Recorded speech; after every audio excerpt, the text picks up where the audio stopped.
Welcome to the Real News Network. I'm Paul Jay in Baltimore. There's a debate of sorts amongst economists and policymakers.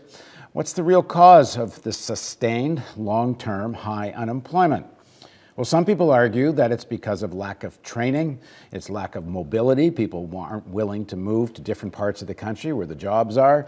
It's because of new technology and people's skill set don't meet that new technology. And President Obama more or less articulated that in his State of the Union speech, where he called for more job training and such.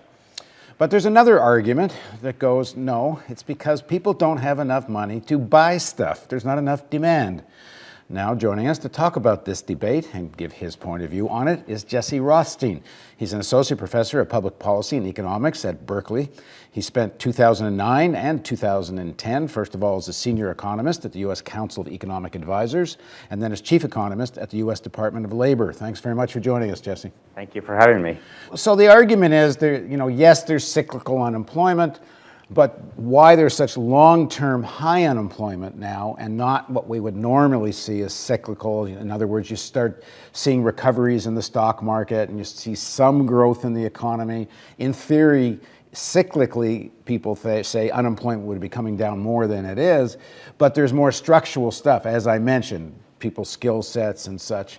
What do you make of the argument? So people are arguing basically that the demand would be there, but that the problem is that there aren't enough workers there to fill the demand. And so you can find some evidence of employers who say they're having trouble finding workers to fill their jobs.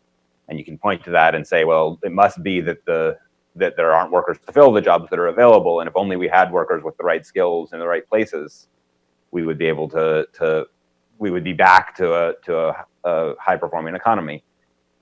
I don't make much of that argument. I think the main problem is that there aren't enough people who want to hire workers.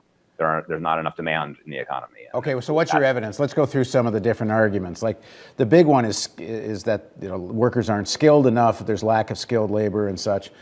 So what do you make of that? There are a couple different versions of the labor supply story. One is, as you said, skills that somehow the economy has changed and we need more highly skilled workers. Workers' skills haven't kept up with the needs of the economy. Another version is geographic, that the jobs are showing up in some places and the workers are in other places and they're not willing to move to where the jobs are, perhaps because they're stuck with underwater mortgages or something like that. And then a third version is what Paul Krugman has called the Great Vacation hypothesis, that workers have just decided that now is a good time to not work so much. And they're not really interested in working, and while it looks like they're unemployed, in fact, it's voluntary unemployment. And this is partly to do because unemployment benefits have been extended, and so people can stay home collecting the pogey. Yeah, there have been various versions of it, either because unemployment benefits have been extended, or because it's so nice to live on food stamps, or because you're hoping to get a mortgage relief, and that the only way to get mortgage relief is to have a low family income, or something along these lines. What all of these stories have in common is the claim that there's really a shortage of workers out there, that there's plenty of jobs, but not enough workers. And what that claim should imply is that firms should be bidding up wages in order to find workers to fill the jobs, that there are 5 employers who all want the same worker and they're going to start offering more and more money to get the worker. And so what we should be seeing, if these stories are true, is that workers who do have jobs are seeing their wages go up. And there's really no sign whatsoever of that in the data. And so I see that as prima facie evidence that the problem is not labor supply, the problem is labor demand. And you can see it from the side of investment too. Banks don't want to loan money to businesses. I mean, it's not because they don't want to loan money, I wouldn't think. It's because they don't believe the businesses are going to have enough market for increasing their sales. Exactly. And you can see it in the GDP data, that while GDP is recovering, we're still well below the trend of where we should have been. There's still a big cyclical hole that we're in. So while it's been an unusually long time since the recession officially ended, but that's because we've been in a very slow recovery, and the economy really has not taken wing and taken off. I was driving to New York once. I think we were going through New Hampshire, somewhere. We're driving from west to east, and we stopped to have some food, and we met with a guy who's a general manager of a large factory. I think they had about 3,000 workers. And he was complaining to me about how they can't hire, and he didn't understand why they weren't able to hire workers in this kind of an economy. And I said, well, what are you paying? And he said, well, we used to pay $14, $15 an hour, but we're down now. I think it was $8.50 for starting. And I said, well, I don't do the math. I mean, if you're collecting, at 8.50, if you take your bus to work and take your bus back, and if you had to pay for daycare and everything, you're probably not even breaking even, especially when you compare what you might get on unemployment insurance. Because he was complaining people would rather be on unemployment insurance than take the job. And I said, well, then raise your wages. I mean, why would any reasonable person not sit at home on unemployment insurance? I mean, if you want them, pay more. You're not going to, if you lower unemployment insurance, you're asking people to starve. Exactly. So if you want them to pay more, offer the training you used to offer. Increasingly, you're seeing manufacturers who used to pay everybody union wage and have in the last few years extracted concessions from the union so that the new workers are paid a much lower wage than existing workers. They've gotten rid of training and now demand that workers have specific experience in the field, and they complain that they can't find workers. Well, they're offering a much different deal than they were before. And so it shouldn't be a surprise that nobody wants to take that deal. That doesn't tell you that nobody would take the deal that they used to offer. So your argument is if there was more demand in the economy, they would raise their offer of wages because they figure they can make more money selling stuff. But it is chicken and egg, isn't it? Is that in terms of each individual enterprise, they want to keep wages as low as possible, and then somehow magically the economy is supposed to bounce back, except everybody's trying to keep their wages low as possible. Right. This is what Keynes called the paradox of thrift, that when everybody wants to cut wages and cut spending, all of a sudden the economy falls apart. And what you need to do, there's a fairly well worked out solution to this, is that you need the government to create some temporary demand. And it does that, and that brings us back to full employment, and then everybody wants to spend money, and that brings the private sector back. But doesn't it need to be more than that? And what I mean by that is, let's say you have some government stimulus, and we did have some stimulus. Some people argue it wasn't enough. But doesn't it, if you want to get to a structural argument, and not the structural argument that people aren't trained well enough and such, but isn't there a structural problem with unions being so weak?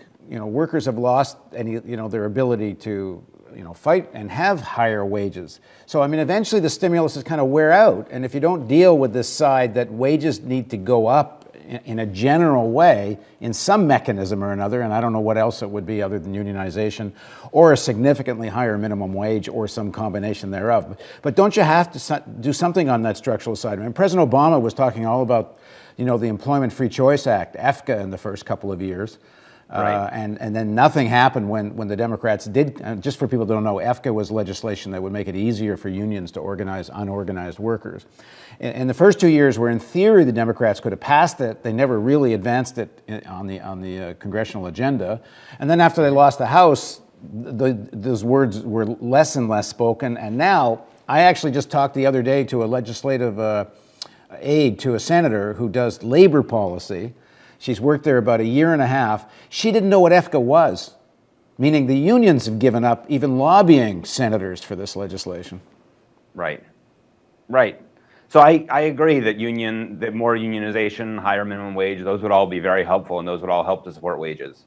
But at the end of the day, I think there's no substitute for full employment. That when the economy is strong and when employers are having trouble finding workers, then they can agree to higher union wages, and they can hire workers despite a higher minimum wage, and people's wages rise whether or not there are unions. So if they make you economic czar tomorrow, what's your plan? What does the stimulus program look like?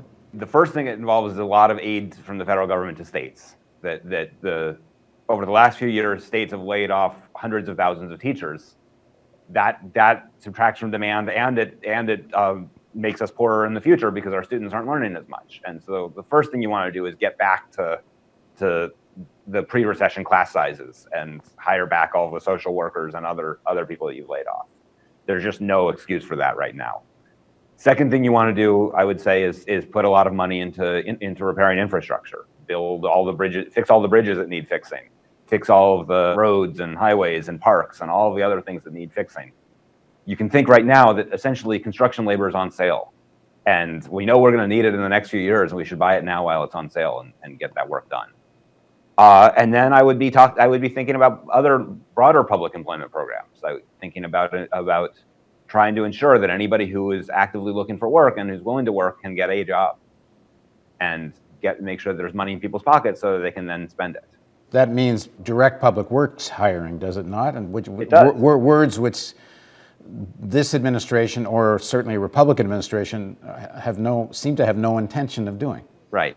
I agree. There's no. If you don't make me czar and also give me control of the Senate, then I don't know what to do, because I don't know what can get through the Senate that's going to do any good. All right, thanks for joining us, Jesse.